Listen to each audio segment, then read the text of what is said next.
Women like sleeping with dudes for money.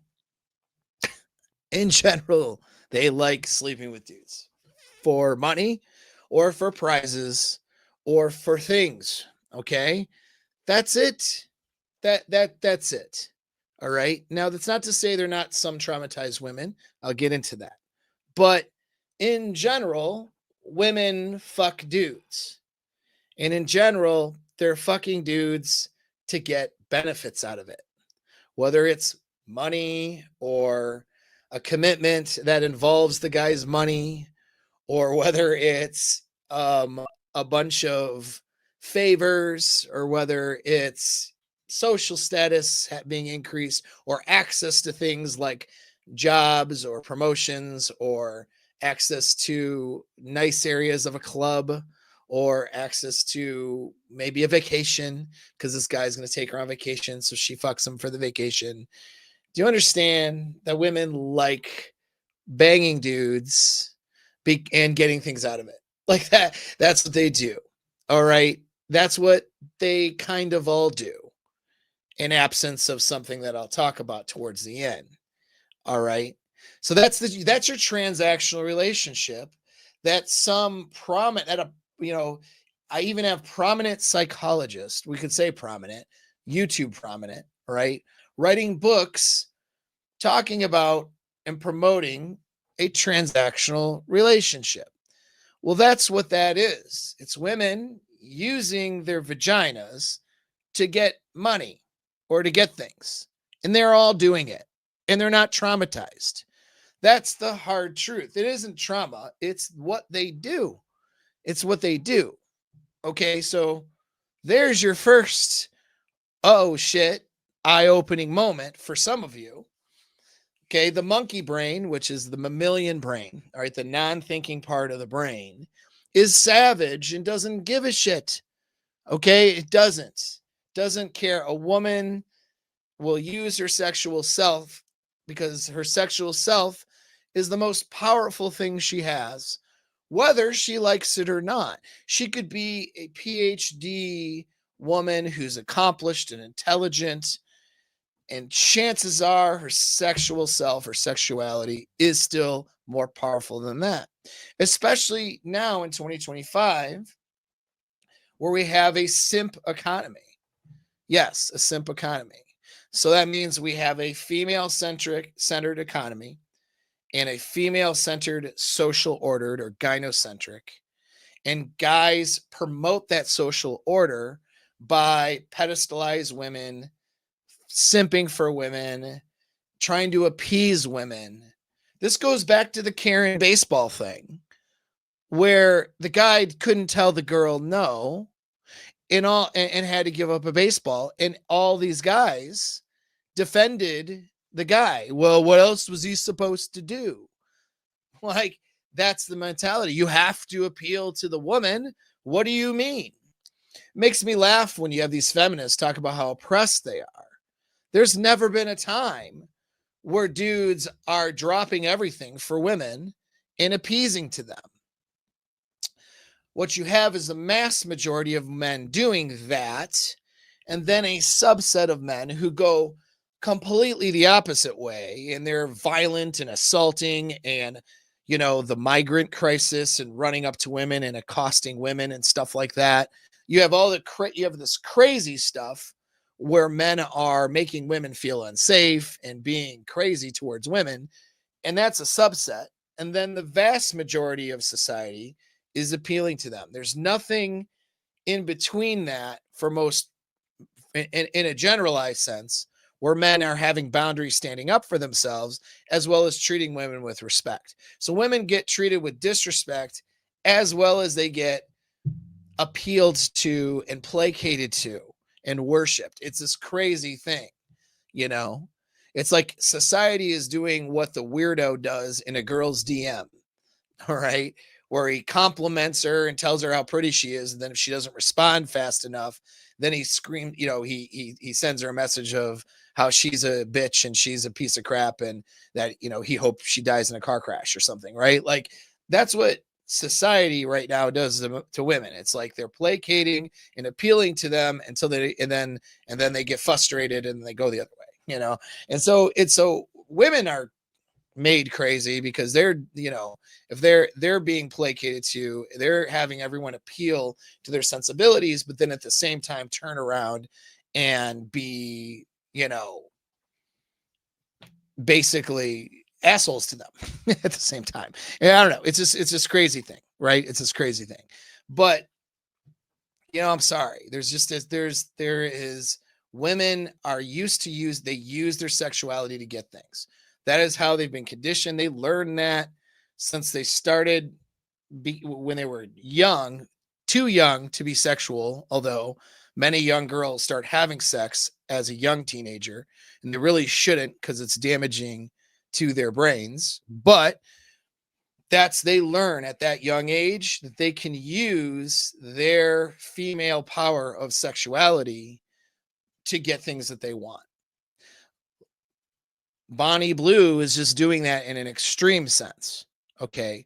But they're all doing it. And they're not, and most of them are not traumatized, to include girls who turn to actual sex work and stuff like that. Now, I will say, yes, there's a higher percentage of traumatized women who do not respect, who are not influenced as much by the idea of doing sex work as being a bad thing. And so they turn to that. There's a larger percentage of traumatized women who turn to sex work versus turning to engineering or something, right? So that part is true. And I think the reason for that maybe is because girl who's been traumatized when she's younger doesn't necessarily see her value. She feels like she has low value. She makes her self-esteem low when you're abused or traumatized as a young person. And so they experience the direct influence of how powerful their sexuality is and how much they can influence men with their sexuality.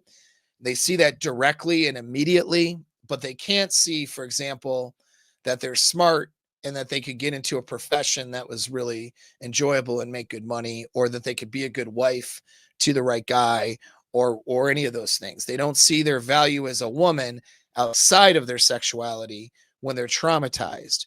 So the natural conclusion is to turn directly to sex work to make that money, because they're not seeing that sex work is actually going to hinder them from doing other things that would make them valuable. So you do have a higher percentage of traumatized women who turn directly to sex work. But you have to understand that there's not all of them, and that women use their sexuality to get things pretty well universally, even when they're not traumatized. Why do you need to understand this? Because probably 1 in 4, potentially somewhere between 1 in 4 and 1 in 5 young girls, I say young, under 25, that you talk to, all right, in that today they're walking around, whatever, that you might talk to, you might want to date. Probably 1 to 4, and it's hard to know these stats because people don't tell the truth when these studies are being done, but 1 to 4 or 1 to 5 are guaranteed they're doing some form of actual sex work. If it's not OnlyFans, it's doing sugar type dating, or hooking up, having one guy that they see because he pays for stuff, and then they have another guy they see who's like the more presentable boyfriend. A lot of times there's an age discrepancy between those two. Like, she'll go for an older guy, give him sex for things that he'll buy for her, him taking her out so she can put photos on her Instagram. Hey, look at me, I'm on vacation. Hey, look at me, I'm at this nice place. And, it's basically a sugar daddy relationship situation. And then they have another boyfriend who has to tolerate her shitty behavior on the internet, who's like closer to her own age that she can present to her parents. I mean, when you interact with people at a level that I do, where I'm coaching a lot of different people, and a lot of those guys are dating women of different ages, right? You see what goes on. Okay. I'm not like you who's listening to this channel who probably goes to whatever you do for work every day. You have your social circles and that's it. I'm talking to hundreds of people every single month all around the world who are all in the dating market. Okay. Most of those men, but I'm talking to women too. And I'm also talking to the guys who are dating these women. And I will tell you that each guy, if he's dating a girl in her 20s, she has somebody in her friend circle who is getting paid for sex. That's a reality of it. So getting paid for sex, soft prostitution, they call it, where it's like it's more of an arrangement. I mean, you have people out there on YouTube right now, female content creators with 500,000 subscribers or more. I have not even a fraction of that, but you have women out there with 500,000 subscribers or more dedicating their channels to telling women how to get money out of guys, how to basically prostitute yourself. That's acceptable, by the way. This is how you know it's a psyop. That's acceptable, by the way, by YouTube algorithms. A woman could get on and dedicate her entire channel to prostitution, as long as she doesn't call it prostitution and just calls it dating and getting money out of guys and being a sugar baby. She gets 500,000 to 1 million subscribers. If she can look halfway decent with a body app that makes her hip to waist ratio look good enough, she'll get a ton of subscribers from simps and a ton from women who are essentially want to be just like her. And they're all trying to learn how to take your money how to take money from men using their sexuality. So let's not pretend that women aren't prostitutes. They are. Okay. Their mammalian brain makes them want to be prostitutes. If they're in a transactional relationship, they're essentially prostituting themselves. That's the reality. And you guys aren't any different. You're paying for it. So that's what transactional relationships are. They're prostitution. That's what it is.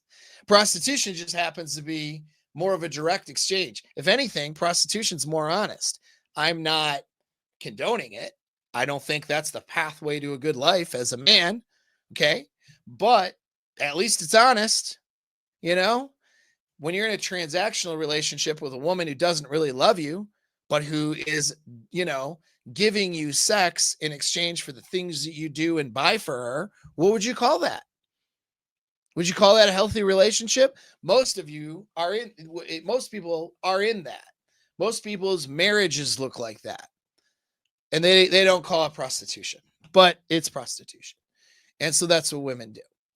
Unless they meet somebody that they have a lot of desire for and they get in that guy's frame and they have the wherewithal to build a healthy relationship, things can be different for those people in that couple. Okay. I'm not saying every girl has to fall for this, but the mammalian brain that doesn't have a morality, the mammalian brain that doesn't read the Bible or go to church on Sundays or reason out what's a better way of living your life, the mammalian brain, the monkey brain is like, cool, I can give away sex or the illusion of sex and maybe just sort of flirt and make a guy feel good. And then I get stuff. That sounds great. Right. And then that's what they do. We're a savage species when we're dealing with our mammalian brains. Okay. Guys, you're no better or different. You just do different things. Okay. But what women do is they sell their bodies for sex or they sell their bodies for money. That's what they do. And the Bonnie Blues of the world are just more upfront about it. I mean, that's the reality of it. Okay. Now you can sidestep this and have better relationships, but you have to do certain things to make that happen. 2025 society isn't 1946. And that means you have to do something on your own. You'll get nothing and lose everything. Let's get you away from the bad YouTube advice that's all over the internet from other content creators and join my community. It's free and it's a start. You'll get help with the inner and external game that you need to be able to keep the love of your life alive.